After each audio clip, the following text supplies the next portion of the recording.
Corona মোকাবিলায় hard immunity কি পথ? অনেক দেশই হার্ড ইমিউনিটির পথে হেঁটেছে, কিন্তু ভারতের মতো দেশে হার্ড ইমিউনিটির পথে হাঁটা সম্ভব নয়, জানিয়ে দিল কেন্দ্র। সংক্রমণ রুখতে ভ্যাকসিনেই আস্থা স্বাস্থ্য মন্ত্রকের।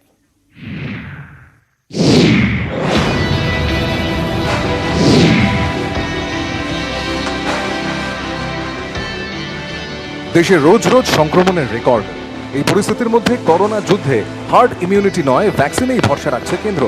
কেন্দ্র স্বাস্থ্য সচিব রাজেশ ভূষণের দাবি, ভারতের মতো দেশে হার্ড ইমিউনিটি কখনোই কৌশলগত পদক্ষেপ হতে পারে না। করোনা মোকাবিলায় ভ্যাকসিনের বিকল্প নেই। বিশেষজ্ঞদের মতে মানুষের দেহে রোগ প্রতিরোধ ক্ষমতা গড়ে ওঠে মূলত দুভাবে, ভ্যাকসিন প্রয়োগ এবং হার্ড ইমিউনিটির মাধ্যমে। কিভাবে তৈরি হয় হার্ড ইমিউনিটি? হার্ড কথাটির অর্থ জনগোষ্ঠী, আর ইমিউনিটির অর্থ রোগ প্রতিরোধ ক্ষমতা। জনসংখ্যার একটি বড় অংশ আক্রান্ত হওয়ার পর সুস্থ হয়ে উঠলে জনগোষ্ঠীর মধ্যে তৈরি হয় রোগ প্রতিরোধ ক্ষমতা। কিন্তু কেন্দ্রের যুক্তি, হার্ড ইমিউনিটির পথে হাঁটলে দেশের 60 থেকে 70% মানুষকে করোনা আক্রান্ত হতে হবে। তাতে অনেকের মৃত্যুও হতে পারে। বিপুল সংখ্যায় মানুষকে সংক্রমিত হতে সময় লাগবে, তাদের চিকিৎসায় বিশাল পরিকাঠামো দরকার। তাই করোনা মোকাবিলায় হার্ড ইমিউনিটির পথ ছেড়ে ভ্যাকসিনের দিকেই তাকিয়ে কেন্দ্র। নিউজ 18 বাংলা। করোনার হার্ড ফ্যাক্ট, হার্ড ইমিউনিটি নাকি ভ্যাকসিন, কোন পথে যাওয়া উচিত, এসব নিয়ে কথা বলবো। আমার সঙ্গে এই মুহূর্তে চিকিৎসকরা রয়েছেন বিশেষজ্ঞরা রয়েছেন। ডাক্তার শিবব্রত বন্দ্যোপাধ্যায় রয়েছেন, ডাক্তার শুদ্ধসত্য চট্টোপাধ্যায় রয়েছেন, ডাক্তার কুণাল মজুমদার। আমি প্রথমে ডক্টর শুদ্ধসত্য চট্টোপাধ্যায়ের কাছে জানতে চাইবো, তাহলে উপায় কি, ভ্যাকসিন নাকি হার্ড ইমিউনিটি, কোন পথে যাওয়া উচিত? এ প্রসঙ্গে আসার আগে আপনার কাছে আমি জেনে নিতে চাইবো, এই হার্ড ইমিউনিটি, গোষ্ঠী প্রতিরোধ ক্ষমতা কি?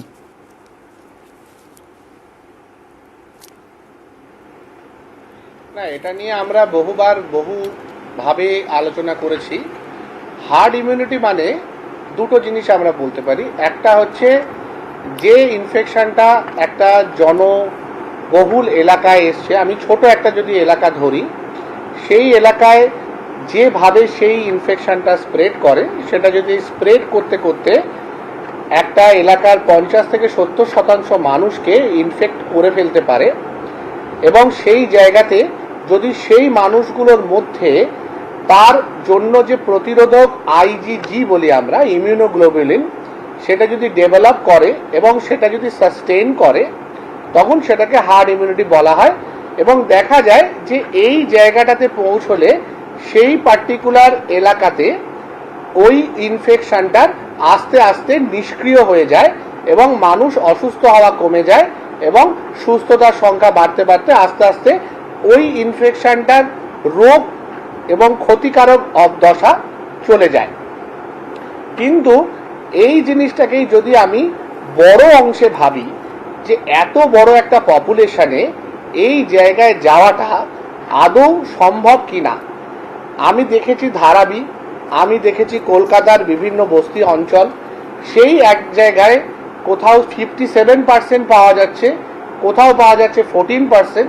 আবার উল্টো দিকে আমরা দেখছি ঝাড়গ্রাম এলাকা বা জলপাইগুড়ি এলাকা বা আরেকটু প্রত্যন্ত এলাকা, আমাদের ভারতবর্ষেরই বেশ কিছু রাজ্যে এখনো পর্যন্ত খুব কম সংখ্যক মানুষ ইনফেক্টেড হয়েছে, বিশেষ করে পাহাড়ি অঞ্চল, বিশেষ করে এক্সট্রিম যে নর্থ ইস্ট এলাকা, সেই জায়গাগুলোতে। তো সুতরাং গোটা ভারতবর্ষে হার্ড ইমিউনিটি একটা মিথ, এবং সেটা আসলেও সেটা কয়েক বছরে আসবে, এবং সেটা যদি এসে যায় তাহলে যে পরিমাণ মানুষ, আমরা তো একটা জিনিস দেখছি, 80%-এর মতো অ্যাসিমটোমেটিক থাকছে, 20%-এর হসপিটাল অ্যাডমিশন লাগছে, 2 to 5% মানুষ মারা যাচ্ছেন, আর ওই রকমই 5-7% মানুষের এই জায়গা থেকে ডক্টর চট্টোপাধ্যায়, আমরা একটা অঙ্ক যদি দেখে নিই, এক নজরে একবার আমরা দেখে নিই হার্ড ফ্যাক্ট আমাদের দেশে, হার্ড ফ্যাক্ট কি বলছে, অর্থাৎ হার্ড ইমিউনিটির ক্ষেত্রে আমাদের দেশে কি পরিস্থিতি হতে পারে। যেমন আপনি বললেন যে কোনো দেশের জনসংখ্যা 2/3 সংক্রমিত হলে হার্ড ইমিউনিটি তৈরি হয়, কিন্তু আমাদের দেশের জনসংখ্যা 130 কোটি, ভারতের জনসংখ্যা 130 কোটি। এই 130 কোটি 2/3 যদি করতে হয় তাহলে তা দাঁড়ায় প্রায় 87 কোটি, আর ভারতে মোট 87 কোটি মানুষকে সেক্ষেত্রে সংক্রমিত হতে হবে। এবং এখন মৃত্যুর হার আমাদের দেশে 2.1 0.18%। কিন্তু হার্ড ইমিউনিটির জন্য ভারতে প্রায় 1.89 কোটি মানুষের মৃত্যুর আশঙ্কা থাকছে। ডক্টর কুণাল মজুমদারের কাছে একবার জানতে চাইবো, আমাদের দেশে সেক্ষেত্রে আদৌ কি হার্ড ইমিউনিটির জন্য অপেক্ষা করা সম্ভব?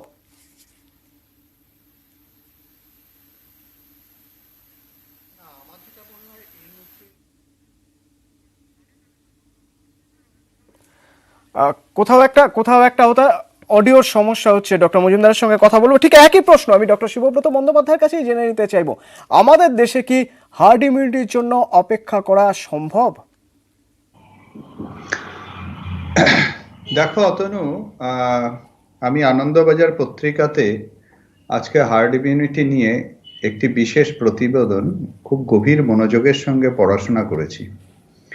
আমি তোমাকে একটা কথা বলি, এই হার্ড ইমিউনিটি নিয়ে একটা থিওরেম আছে আমাদের। সেই থিওরেমটাকে আমরা বলি স্মিথ অ্যান্ড ডিএইচ থিওরেম। সেই থিওরেমে যেটা দেখানো আছে সেটা হচ্ছে 1 - 1/R0। এটা হচ্ছে একটা অঙ্ক। অর্থাৎটা কি দাঁড়ালো? সহজ করে বলি তোমায়, ধরো আমাদের করোনা ভাইরাসের R0, যেটা আমরা মোটামুটি জেনে নিয়েছি সংক্রমণের ক্ষমতা একজন থেকে আরেকজনে, সেটা 2.66। অর্থাৎ একজন রোগী থেকে 2.66 জন আক্রান্ত হতে পারে। তাহলে হার্ড ইমিউনিটি কতটা হতে হবে?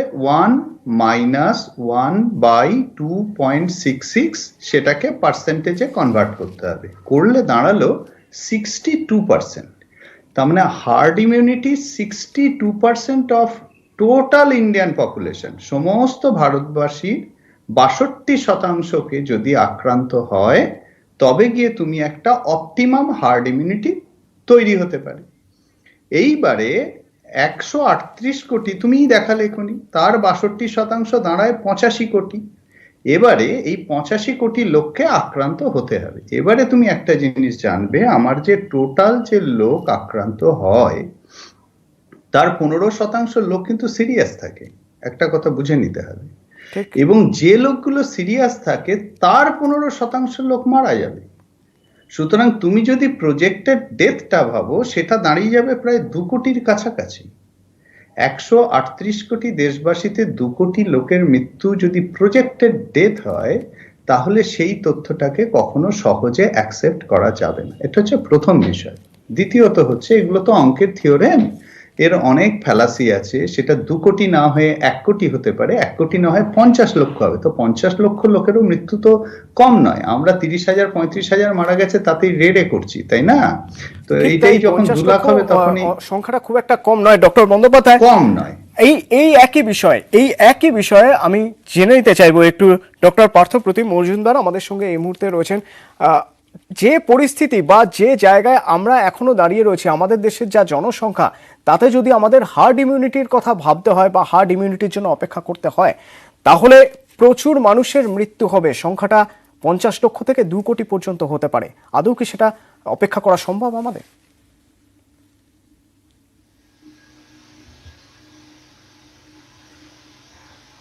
হ্যালো, হ্যাঁ, আপনি শুনতে পাচ্ছেন? হ্যাঁ, আমরা শুনতে পাচ্ছি, বলুন। হ্যাঁ, যেটা এইমাত্র যে এক্সপ্লেনেশনটা আমরা পেলাম সেটা ঠিকই, প্রচুর লোক মারা যাবে। কিন্তু একটা হচ্ছে যে কমিউনিটি স্প্রেড হলো, হার্ড ইমিউনিটি হলো, ইত্যাদি হলো, সেটা ছাড়া অল্টারনেটিভ তো কোনো কিছু নেই। অল্টারনেটিভ হচ্ছে এই লকডাউন করে স্প্রেডের টাইমটা, যে স্প্রেড হচ্ছে সেটা টাইমটাকে স্ট্রেচ করে দেওয়া মানেই এই নয় যে আমরা এটাকে কন্ট্রোল করতে পারছি। স্ট্রেচ করে দেওয়া মানে হচ্ছে যে এই ডিজিজটা স্প্রেড করবে আরো বেশি দিন ধরে। এছাড়া কোনো তো অল্টারনেটিভ আমাদের কাছে নেই। মানে অল্টারনেটিভটা কি? লকডাউন করে আমরা জিনিসটাকে টাইমটাকে ইলংগেট করতে পারছি, স্ট্রেচ করতে পারছি। এছাড়া তো আমাদের কাছে কোনো অল্টারনেটিভ নেই। অল্টারনেটিভ 2 রকম থাকে। একটা হচ্ছে যে আমরা যদি ট্রিটমেন্ট কিছু থাকে, যে লোকটা সিরিয়াসলি এফেক্টেড হচ্ছে তাকে আমরা ট্রিট করলাম, বা সিরিয়াসলি না ইনফেক্টেড হলেও তাকে আমরা ট্রিট করলাম। অল্টারনেটিভ হচ্ছে যে আমরা ইমিউনিটিটা আর্টিফিশিয়ালি জেনারেট করলাম ভ্যাকসিনের থ্রু দিয়ে।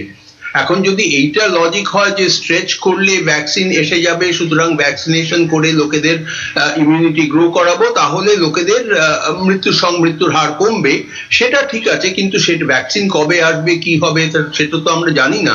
সুতরাং এখন কমিউনিটি স্প্রেড ছাড়া আর কোনো উপায় নেই। আমরা লকডাউন করে কতদিন রাখবো? লকডাউন করে রাখলে লোকেদের রুটি রুজির অসুবিধা হচ্ছে, সুতরাং কি করা যাবে? অল্টারনেটিভ কোনো একটা মডেল থাকলে একটা তুলনা করা যায়, কিন্তু অল্টারনেটিভ কোনো মডেল তো নেই। ঠিকই, একদম আপনার মতোই অনেকেই মনে করছেন যে খাপছাড়া লকডাউনের থেকে হার্ড কমিউনিটি হয়তো ভালো। বিশেষজ্ঞদের অনেকে হার্ড কমিউনিটির পক্ষে, আবার কেউ কেউ বলছেন খাপছাড়া লকডাউনের কথা। কি বলছেন তারা একবার দেখে নেব।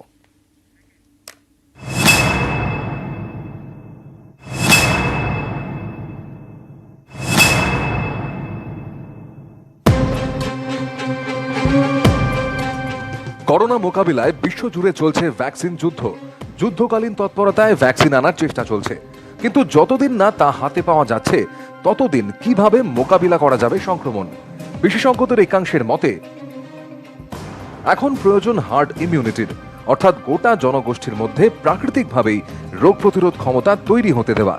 চিকিৎসকদের মতে সমাজের অন্তত 70% মানুষ করোনা আক্রান্ত হলেই হার্ড ইমিউনিটি তৈরির সম্ভাবনা।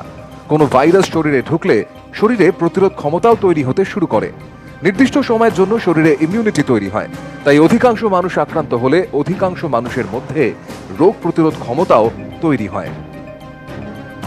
বিশেষজ্ঞদের একাংশের মতে একসময় দেখা যাবে বহু মানুষকে সংক্রমিত করতে করতে আর নতুন করে কারো দেহে প্রবেশ করতে পারছে না ভাইরাস, তখন স্বাভাবিক নিয়মেই তা নির্মূল হয়ে যাবে। এইভাবেই তৈরি হয় হার্ড ইমিউনিটি। বিশেষজ্ঞদের কেউ কেউ বলছেন লকডাউন সেই প্রক্রিয়ায় বাধা দিচ্ছে।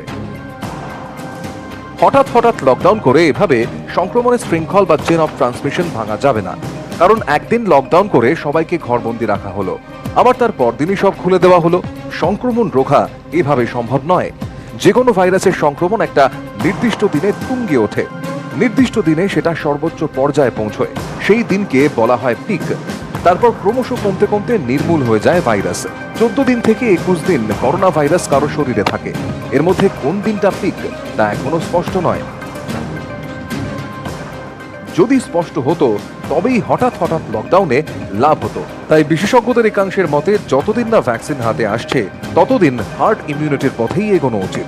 নিউজ 18 বাংলা। ডক্টর কুণাল মজুমদারের কাছে জানতে চাইব, খাপছাড়া লকডাউনে লাভ নেই বলছেন অনেকেই, সেক্ষেত্রে আপনি কি বলবেন? আপনি কি হার্ড ইমিউনিটির পক্ষে?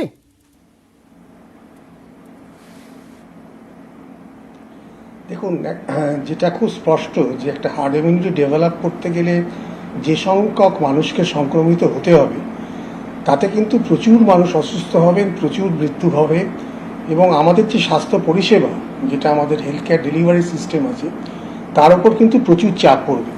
অলরেডি আমরা দেখছি যে সমস্ত মানুষ সংক্রমিত হচ্ছেন তাদের অনেকেই চিকিৎসা পাচ্ছেন না, মৃত ব্যক্তির জন্য ঠিক জায়গায় ঠিকভাবে সবদাহ হচ্ছে না। একটা সেই প্রচুর আমাদের যে স্বাস্থ্য পরিষেবার ওপরে যে চাপটা, সেটা কিন্তু শুধুমাত্র যদি আমরা হার্ড ইমিউনিটির জন্য অপেক্ষা করি তাহলে সেটা কিন্তু এই এতগুলো মানুষ যদি একসঙ্গে সংক্রমিত হন এবং তার সঙ্গে মৃত্যু হয় তাহলে কিন্তু আমাদের স্বাস্থ্য পরিষেবার ওপর খুব চাপ পড়বে, এবং আলটিমেটলি অনেক ক্ষেত্রে কিন্তু এটা আমাদের হাতের বাইরে চলে যেতে পারে। আর এই লকডাউনের কথা যেটা বলছেন, যে লকডাউন, এই মাঝে মধ্যে লকডাউন করে সত্যি কোনো সুরাহা হবে কিনা, হয়তো সাময়িকভাবে কিছুটা সংক্রমণের হার করতে পারে, কিন্তু দীর্ঘমেয়াদী কোনো রকম উপকার হবে বলে আমার মনে হয় না। এই যে যে শৃঙ্খলটার কথা আমরা বলছি, চেন অফ ট্রান্সমিশন, এইটা রুখতে গেলে কিন্তু আমাদের নিজেদের যেরকম হার্ড ইমিউনিটির ওপরে নির্ভর করতে হবে, তাছাড়াও সবচেয়ে সহজ উপায় যে কোনো সংক্রামক রোগের সবচেয়ে সহজ উপায় হচ্ছে ভ্যাকসিন। এই ভ্যাকসিনের সাহায্যে কিন্তু আমরা যে কোনো সংক্রামক রোগ খুব সহজে, কম খরচে আমরা কিন্তু সেই রোগটাকে আমাদের ছড়ানো থেকে আমরা আটকাতে পারি। এর আগে আমরা স্মল পক্স কিন্তু ডক্টর মজুমদার, এখানেই সবচেয়ে বড় প্রশ্ন, যতদিন ভ্যাকসিন না আসছে ততদিন পর্যন্ত আমরা কি করব? ডক্টর শিবব্রত বন্দ্যোপাধ্যায় বলছিলেন, আপনি কিছু বলতে চান বোধহয়? হ্যাঁ, আমি পার্থবাবুর যে মতামত, সেই মতামতের উপরে সম্পূর্ণ সম্মান রেখেই একটা বিষয় বলতে চাই। ভবিষ্যতে করোনা নির্মূলের একটিই পদ্ধতি হবে হার্ড ইমিউনিটি, এটা নিয়ে কোনো দ্বিমত নেই। কিন্তু যতক্ষণ না ভ্যাকসিন আসছে ততক্ষণ আমি যদি ইনফেকশন বা সংক্রমণটা ছড়ানোকে ত্বরান্বিত করতে চাই, তাহলে কি আমরা কাল থেকে মাস্ক পরা তুলে দেব, আমরা সবাই বাজারে নেমে পড়ব, আমরা সবাই হই হই করে আমরা ইনফেকশন ছড়ানোটাকে এনকারেজ করব? সেই জিনিসটা যদি আমরা এনকারেজ করি, আমরা যদি হার্ড ইমিউনিটি ইনফেকশন বা সংক্রমণের দ্বারা এস্টাবলিশ করতে চাই, তাহলে সারা বিশ্বব্যাপী যে 4টে স্বাস্থ্যবিধি বলেছে সেই 4টে স্বাস্থ্যবিধি তো তুলে দিতে হয়। তুলে দিলে প্রচুর লোক ইনফেক্টেড হয়ে যাবে এবং আমরা 2 মাসের মধ্যে আমাদের হার্ড ইমিউনিটি তথ্যে পৌঁছে যাব। কিন্তু সেটা করতে গিয়ে ইউকে এবং ইউএস এর যে কি দশা, একটা 33 কোটির দেশ আর একটা হচ্ছে 6.5 কোটির দেশ, তাহলে 138 কোটি দেশের কি অবস্থা হবে সেটা কি আমরা ভেবে দেখেছি কখনো? আমার মনে হয় সুতরাং আমার মনে হয় বিজ্ঞানী পার্থপ্রতিম মজুমদার নিশ্চয়ই এই প্রশ্নের উত্তর দিতে চাইবেন। প্লিজ বলুন। দুটো জিনিস, একটা হচ্ছে যে যেটা উনি বললেন সেটা হচ্ছে যে আমরা যদি মাস্ক পরা ছেড়ে দিই, সোশ্যাল ডিস্টেন্সিং বন্ধ করে দিই, তাহলে কি হতে পারে। দুটো জিনিস, একটা হচ্ছে যে লকডাউন হলে লোকের রুটি রুজির ওপরে চাপ পড়ে, মাস্ক পরে থাকলে কারোর রুটি রুজির ওপরে চাপ পড়ে না, সোশ্যাল ডিস্টেন্সিংটা মেনটেন করলে কারোর রুটি রুজির ওপরে চাপ পড়ে না। সুতরাং সেইটুকুন আমরা করতে পারি। আমরা যদি সব একসাথে তুলে দেই তাহলে যে আমাদের কোনো এস্টিমেট নেই যে কতটা এই হেলথ সিস্টেমের উপরে কতটা চাপ পড়বে। সুতরাং হেলথ সিস্টেম, এই যে প্রথম লকডাউন যেটা হলো, যেটা অনেক দিন ধরে লকডাউনটা হলো, সেই সময় হেলথ সিস্টেমটাকে আমরা নিজেদের আয়ত্তে এনেছি। আজকে সারা ভারতবর্ষে প্রায় 3 লক্ষ কোভিডের জন্য একেবারে আইডেন্টিফাইড বেড আছে, এছাড়া ওয়ার্ডের মধ্যে আলাদা করা আছে। এই জিনিসগুলো করতে অনেকদিন সময় লেগেছিল, সেই জন্য লকডাউনটা দরকার ছিল। কিন্তু এখন যেটা আমাদের সেই এস্টিমেটটা নেই, হঠাৎ সব তুলে দিলে কি হবে কি, সুতরাং আস্তে আস্তে তোলা উচিত। কিন্তু যেগুলো আগে তোলা উচিত, যেটা লোকের দৈনন্দিন উপার্জন ক্ষমতার উপরে অসুবিধা হচ্ছে, উপার্জন ক্ষমতার উপরে এফেক্ট করছে, সেই জিনিসগুলো আগে তুলে বাকি জিনিসগুলো আস্তে আস্তে তোলা উচিত। তা না হলে যেটা হবে সেটা হচ্ছে যে হেলথ সিস্টেমের উপর এত প্রচন্ড চাপ পড়ছে। ঠিক হেলথ সিস্টেম বা চিকিৎসা পরিকাঠামোর কথা আপনি বলছেন, এই চিকিৎসা পরিকাঠামো আমাদের কতটা প্রস্তুত তা নিয়ে কথা হবে একটা বিরতির পর। আমি বলবো সেটা হচ্ছে, যদি সিঙ্গেল ওয়ার্ডে আপনার প্রশ্নের উত্তর দিতে হয়, সেটা হচ্ছে ব্যালেন্স। আমরা শুরু থেকে শেষ অবধি, মানে এখনো পর্যন্ত শেষ হয়নি আমাদের এখনো, যেটা করছি সেটা হচ্ছে ব্যালেন্স। আমরা প্রথমে যখন লকডাউন করলাম, সবার আগে আমরা যেটা করলাম, মাস্ক, সোশ্যাল ডিস্টেন্সিং এবং স্যানিটাইজেশন, এইগুলোকে নিয়ে এলাম। এটাতে করে আমি ইনফেক্টিভিটিটা কমানোর চেষ্টা করলাম। আমি কিন্তু কখনোই ভাইরাল লোড বা ভাইরাল ইনফেক্টিভিটি বা ট্রান্সমিশন রেট কমাতে যাইনি। আমরা যেটা করতে চেয়েছি সেটা হচ্ছে আমাদের আয়ত্তের মধ্যে, চিকিৎসা ব্যবস্থার সামর্থ্যের মধ্যে মানুষের ইনফেক্টিভিটির সংখ্যাটাকে আটকে রাখার, যেটা আমরা এখনো করে চলেছি। প্রথম 3 মাসে আমরা আমাদের কোভিড বেড বাড়িয়েছি, কোভিড হাসপাতাল করেছি, একটা জেনারেল হাসপাতালকে একবারে হঠাৎ করে পুরো কোভিড হাসপাতাল করেছি। কোভিড হাসপাতাল যেগুলো নয় সেগুলোতে পার্শিয়াল কোভিড, কোভিড সাসপেক্টেড বিভিন্ন রকমের ওয়ার্ড তৈরি করেছি। কিছু জায়গায় পিপিই তৈরি শুরু হয়েছে, কিছু জায়গায় মাস্ক তৈরি শুরু হয়েছে, স্যানিটাইজেশন তৈরি শুরু হয়েছে। সব মিলিয়ে আমরা আমাদের লিমিটটাকে তৈরি করেছি। একটা ছোট এক্সাম্পল দেয়া যায়, ধরা যাক আমার এলাকার 1 কোটি জনসংখ্যা এবং আমি জানি আমার টেস্টিং ক্যাপাসিটি হচ্ছে প্রতিদিন 1000, এবং 1000 থেকে আমি 1 সপ্তাহ করে দেখলাম রোজ আমার 100 জন পজিটিভ হচ্ছে, এবং এই 100 জনের মধ্যে আমি দেখলাম 10 জন খারাপ হচ্ছে, সিরিয়াস হচ্ছে, এবং 1 জনের ভেন্টিলেটর লাগছে। আমার কিন্তু রোজ একটা করে ভেন্টিলেটর রেডি রাখতে হবে একটা পেশেন্টের আসার জন্য, 10টা বেড রেডি রাখতে হবে সেই পেশেন্টগুলোকে ভর্তি করে চিকিৎসার জন্য। ঠিক এইভাবে গোটা ভারতবর্ষটাকে আমাকে রেডি রাখতে হবে, যাতে আমি আমার প্রয়োজন অনুযায়ী টেস্ট করতে পারি, আমার প্রতিটা পেশেন্ট ভর্তি হতে পারে যার ভর্তি হওয়ার দরকার, প্রতিটা পেশেন্ট ভেন্টিলেটর পেতে পারে, যার ভেন্টিলেটর ঠিক। দরকার। এই জায়গাটা যদি আমার আয়ত্তের বাইরে চলে যায়, সেইখানে কিন্তু আমার সমস্যা। আর এই জিনিসটা আয়ত্তের বাইরে যাতে না যায়, তার জন্যই আমাকে স্টেপ নিতে হবে। সেটা যেমন মাস্ক পরাটাকে এনকারেজ করতে হবে, তেমনি মাঝে মাঝে লকডাউন করতে হবে। সেটা সপ্তাহে 2 দিন হতে পারে, সপ্তাহে 3 দিন হতে পারে, সপ্তাহে 7 দিনও হতে পারে। আবার হয়তো একটা পুরো লকডাউন দরকার হতে পারে। এই পুরো ব্যাপারটাই কিন্তু নির্ভর করবে আমার লিমিটেশন ক্রস করার আগে পর্যন্ত। যদি লিমিটেশন ক্রস করে যায়, একটা ইউকে একটা ইউএসএ আমি কিন্তু ইন্ডিয়াকে বানাতে চাই না, পারবো না। সেইখানটাতে কিন্তু আমাকে সবার আগে ভাবতে হবে এবং আমার ব্যালেন্সটাকে মেনটেন করে এগোতে হবে। সেটা ঠিক তাই। হচ্ছে সবচেয়ে ডিফিকাল্ট জাজমেন্ট। সেটা অ্যাডমিনিস্ট্রেশন থেকে করে চলেছে, আমরা সাহায্য করতে পারি, এটুকু বলতে পারি। আমাদের সঙ্গে এই মুহূর্তে বিশেষজ্ঞরা রয়েছেন, আমাদের সঙ্গে রয়েছেন বিজ্ঞানী পার্থপ্রতিম মজুমদার, আমাদের সঙ্গে রয়েছেন বিশিষ্ট চিকিৎসকরা থাকবেন। একটা ছোট্ট বিরতির পর আলোচনা চলতে থাকবে। অনেকেই হার্ড ইমিউনিটির পক্ষে, আবার অনেকে বলছেন যে না, হার্ড ইমিউনিটিতে অনেক অনেক মানুষের মৃত্যু হতে পারে, সে পথে না যাওয়াই ভালো। কি বলছেন বিশেষজ্ঞরা, শুনবো বিরতির পর।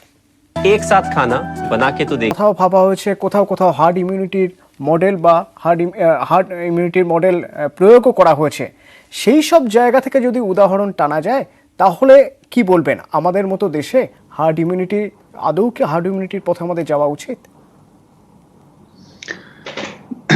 দেখো অতনু, আমাদের অতিমারি ঠেকানোর আলটিমেটলি একটাই পথ, সেটা হচ্ছে হার্ড ইমিউনিটি। এটা নিয়ে কোনো দ্বিমত নেই। কিন্তু হার্ড ইমিউনিটিটা আমি আমার ভারতবাসীর মধ্যে কিভাবে তৈরি করব, সেটাই হলো আসল প্রশ্ন। হার্ড ইমিউনিটি তৈরি করার দুটো পদ্ধতি আছে। একটা পদ্ধতি হচ্ছে বাই ভ্যাকসিন। ভ্যাকসিন দাও, ভ্যাকসিন দিয়ে তুমি ইমিউন লোকের সংখ্যা বাড়াও এবং ধীরে ধীরে হার্ড ইমিউনিটি তৈরি করো। আর একটা হচ্ছে ধীরে ধীরে সংক্রমণকে খুব স্ট্রাকচার্ড অ্যান্ড স্লো ম্যানারে তুমি ছড়িয়ে দাও এবং তুমি তাতে আস্তে আস্তে হার্ড ইমিউনিটি পেতে পারো। অর্থাৎ একটা ভ্যাকসিন প্রয়োগের দ্বারা, আর একটা হচ্ছে রোগের সংক্রমণের দ্বারা। এখন কোন পদ্ধতিটা আমি ফলো করব, সেটা হচ্ছে আসল বিষয়।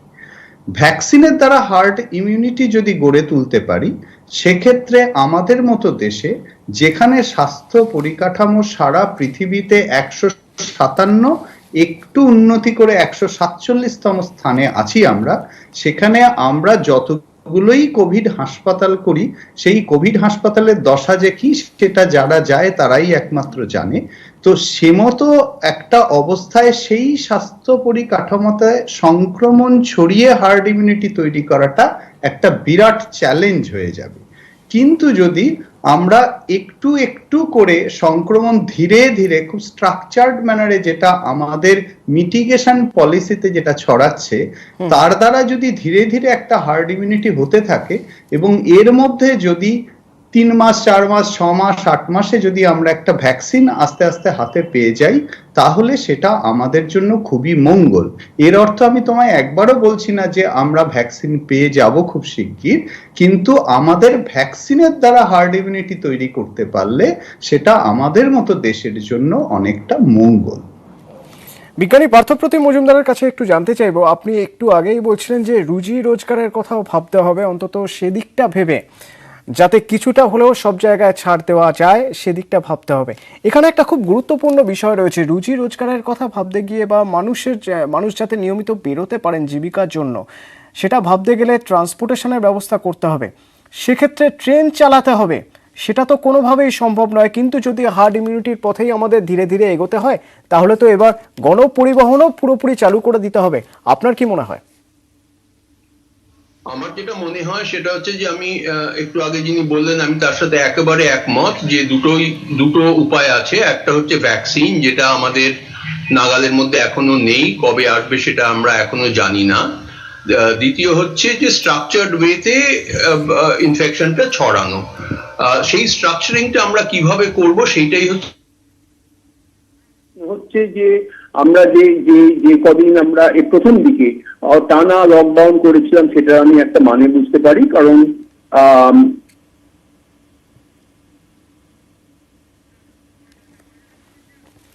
হ্যাঁ, আমরা শুনছি তবে একবার ডক্টর কুণাল মজুমদারের সঙ্গে কথা আমি বলবো। বুঝতে পারি, কারণ হ্যাঁ, আমি যে এই বলুন।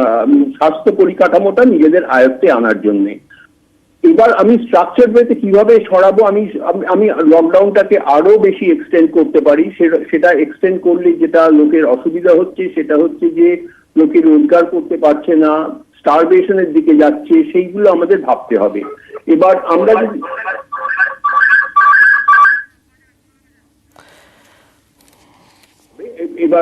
আমরা কি পুরোপুরি তুলে নেবো? এই প্রশ্ন উঠছে আপনার সঙ্গে কথা বলবো আপনার সঙ্গে। ডক্টর কুণাল মজুমদারের কাছে জানতে চাইবো, ডক্টর কুণাল মজুমদার, এই মুহূর্তে যে পরিস্থিতিতে আছি সেখান থেকে ধাপে ধাপে যদি আমরা এগোই, খুব স্বাভাবিকভাবেই যা আপনারা বলছেন যে হার্ড ইমিউনিটির দিকেই আমাদের যেতে হবে, সে ভ্যাকসিনের মাধ্যমে হোক বা অন্য কোনো স্ট্রাকচার ওয়েতে হোক, যে পদ্ধতিতে আছে তাতে কি মাঝে মধ্যে এই যে লকডাউন, সেই লকডাউনটা খুব জরুরি হয়ে পড়ছে? লকডাউন থেকে কি আমরা সুফল পাচ্ছি?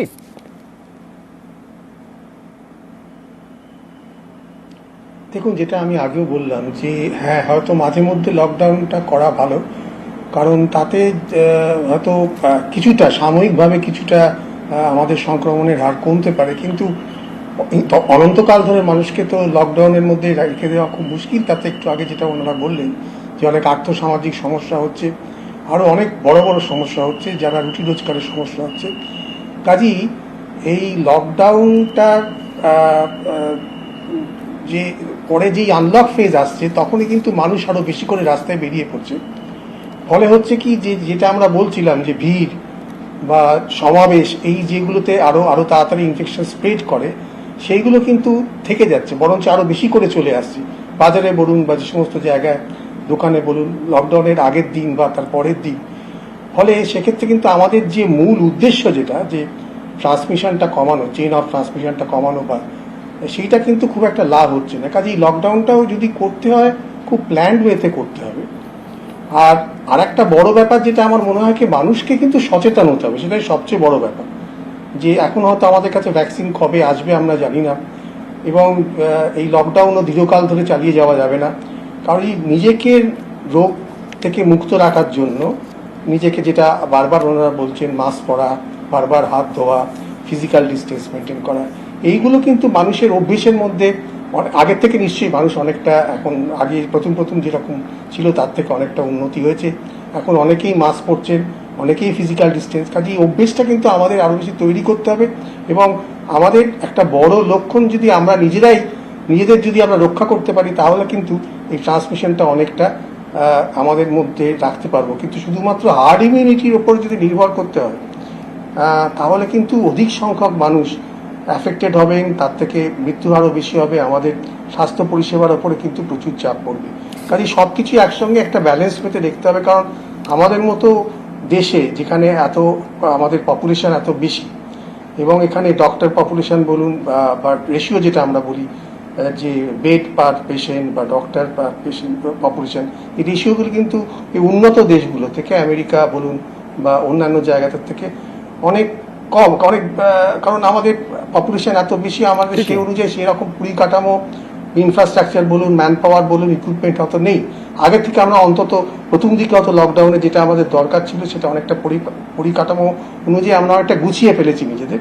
কিন্তু এখনো যদি যেরকম এক্সপোনেনশিয়াল হারে কেস বাড়ছে, দিনের দিন কেস বাড়ছে, এবং এই হারে যদি সেটা বেড়ে চলে, পরবর্তীকালে কিন্তু আমাদের আরো স্বাস্থ্য পরিষেবার উপর আরো চাপ পড়বে। ডক্টর মজুমদার একটা খুব গুরুত্বপূর্ণ জায়গা ধরেছেন। লকডাউন তো অনন্তকাল চলতে পারে না। যে প্রশাসনিক পদক্ষেপ হচ্ছে, যেভাবে কাজ হচ্ছে, সে কেন্দ্রে বা রাজ্যে যেভাবে মানুষকে প্রোটেক্ট করা হচ্ছে যাতে ভাইরাস কোনোভাবে না ছড়িয়ে পড়ে, সেটা তো টানাই একইভাবে অনন্তকাল চলতে পারে না। তাহলে কি উপায় জানতে চাইবো ডক্টর শুদ্ধসত্য চট্টোপাধ্যায়ের থেকে।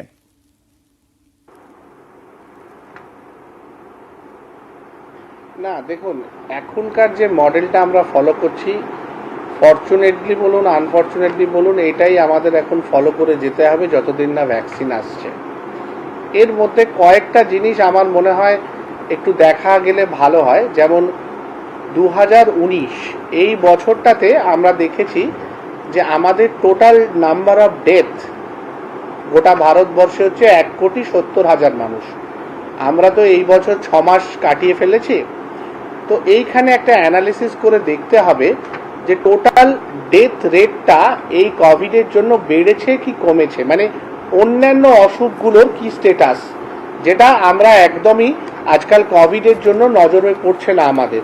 Tuberculosis, HIV, cancer, road traffic accident, যেগুলো আমাদের দেশে বেশিরভাগ মানুষ মারা যেতেন, বিভিন্ন রকমের গ্রাম পজিটিভ গ্রাম নেগেটিভ ইনফেকশনে মারা যেতেন, সেইগুলোর কি স্ট্যাটাস আমরা কিন্তু খুব একটা নজর করছি না এই 6 মাসে।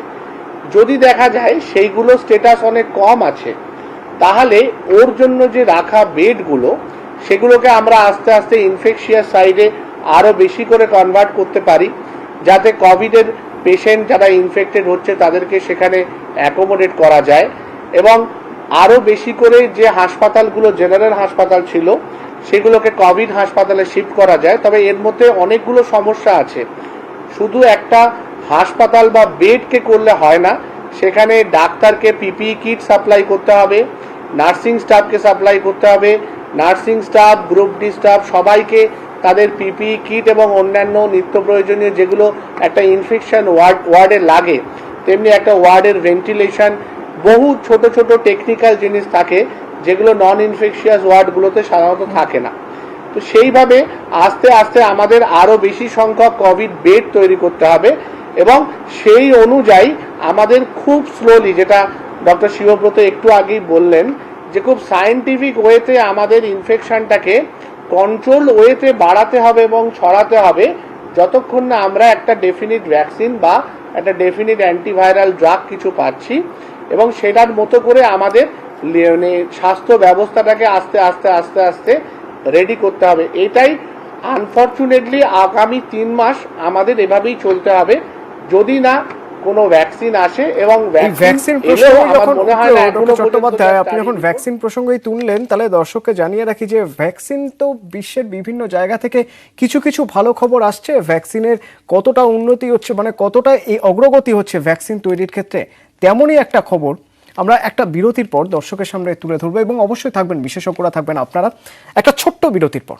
সুবিধা পেয়ে যাওয়ার কথা, আবার অনেকে বলছেন ভ্যাকসিনের জন্যই অপেক্ষা করা উচিত। সেক্ষেত্রে এবছর শেষে কি ভ্যাকসিন মিলতে পারে? অন্তত অক্সফোর্ড বিশ্ববিদ্যালয়ের তৈরি ভ্যাকসিন কোভিশিল্ড এবছরের শেষে মিলতে পারে এরকম দাবি করা হচ্ছে, এবং ভারতের বাজারে তা আনবে পুনের সিরাম ইনস্টিটিউট। কিন্তু এখনও পরীক্ষামূলক প্রয়োগের অনুমতি পায়নি সিরাম। প্রোটোকলে কিছু পরিবর্তন করতে বলা হয়েছে, এবং সেই মতো ফের নতুন করে আবেদন জানিয়েছে সিরাম।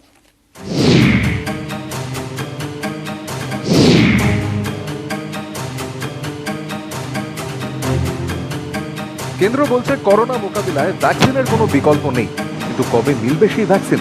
বিশেষজ্ঞরা বলছেন সবকিছু ঠিকঠাক চললে বছর শেষে মিলতে পারে অক্সফোর্ড বিশ্ববিদ্যালয়ের তৈরি ভ্যাকসিন কোভিশিল্ড। বিশ্বজুড়ে এখন 24টি ভ্যাকসিনের হিউম্যান ট্রায়াল চলছে। এর মধ্যে ব্রিটেন, আমেরিকা ও চীনের তৈরি ভ্যাকসিনের শেষ ধাপের ট্রায়াল চলছে। অক্সফোর্ডের ভ্যাকসিন ভারতের বাজারে আনবে পুনের সিরাম ইনস্টিটিউট। ভারতেরও 2টি ভ্যাকসিনের হিউম্যান ট্রায়াল চলছে।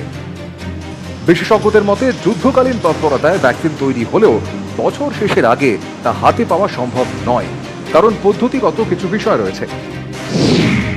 বিদেশে কোনো ভ্যাকসিন তৈরি হলে ভারতে তা ব্যবহারের জন্য দেশের জনগোষ্ঠীর উপর সেই টিকার দ্বিতীয় এবং তৃতীয় ধাপের পরীক্ষামূলক প্রয়োগ করতে হবে।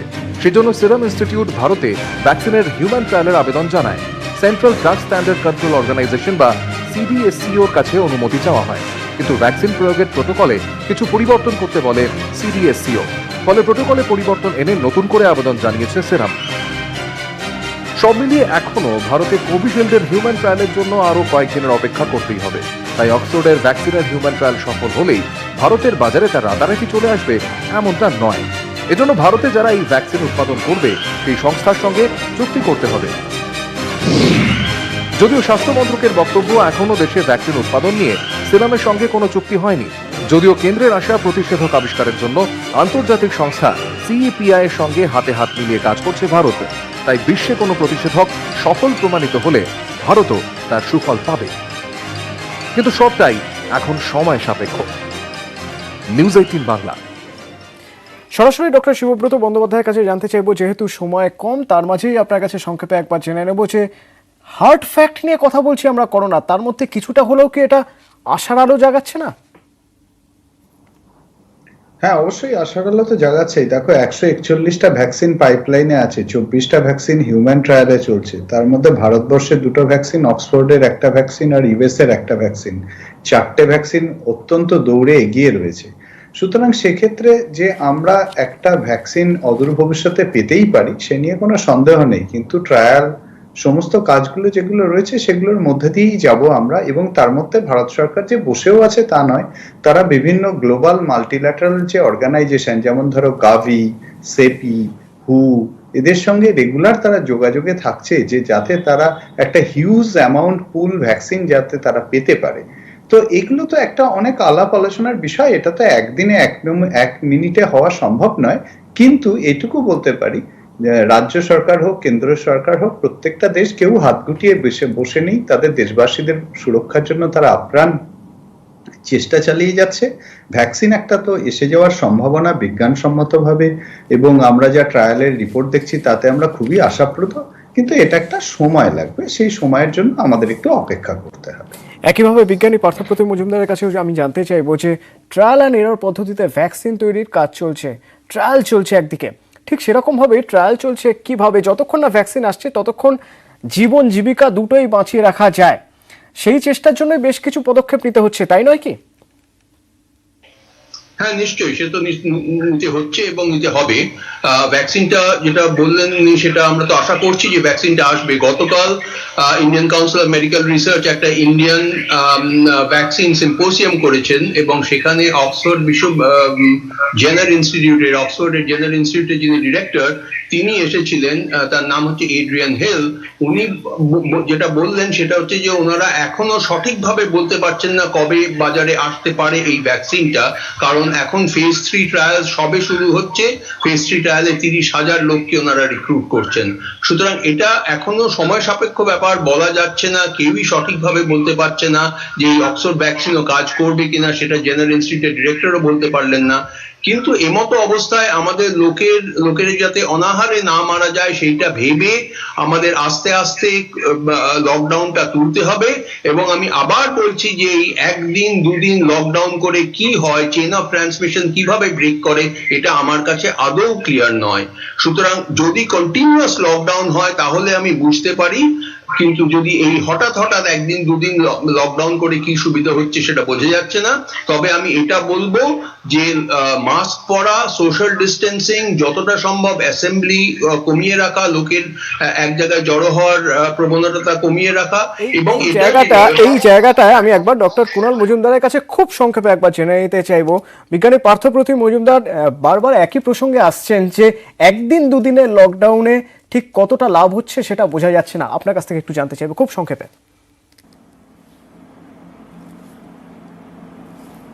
না, আসলে যেটা আমি একটু বলছিলাম যে একদিন দুদিনের লকডাউনে হয়তো সাময়িকভাবে যেদিন মানুষ বেরোচ্ছেন না বাড়ি থেকে সেদিন একটা ট্রান্সমিশনের চান্সটা কমে যাচ্ছে, কিন্তু তার আগের দিন বা পরের দিন বাজারে বা অন্যান্য জায়গায় যেরকম মানুষ বেশি ভিড় করে আসছেন তাতে কিন্তু খুব একটা কাজ হচ্ছে না, তাতে আরও ভিড় বাড়ছে। কাজে এই লকডাউনটা যদি চালাতে হয়, যদিও আমি জানি না যে এখন কন্টিনিউয়াস লকডাউন করলে বা কতটা লাভ হবে, তার থেকে ক্ষতি হবে বেশি হবে কিনা, কিন্তু খুব প্ল্যান ওয়েতে করতে হবে। কারণ আমাদের মেনে নিতে হবে আমাদের এই করোনার সঙ্গে আর কিছুদিন থাকতে হবে, অন্যান্য জীবাণুঘটিত রোগ যেমন ম্যালেরিয়া। ঠিক তাই, ডক্টর শুদ্ধসত্য চট্টোপাধ্যায়ের কাছে একটু জানতে চাইবো, প্ল্যান ওয়েতে লকডাউন করার কথা বলা হচ্ছে, কিন্তু এই একদিন দুদিনের লকডাউনেও কিছুটা হলেও কি স্বাস্থ্য পরিকাঠামো একটু হলেও এগোতে পারছে বা কিছুটা হলেও সুবিধা পাওয়া যাচ্ছে?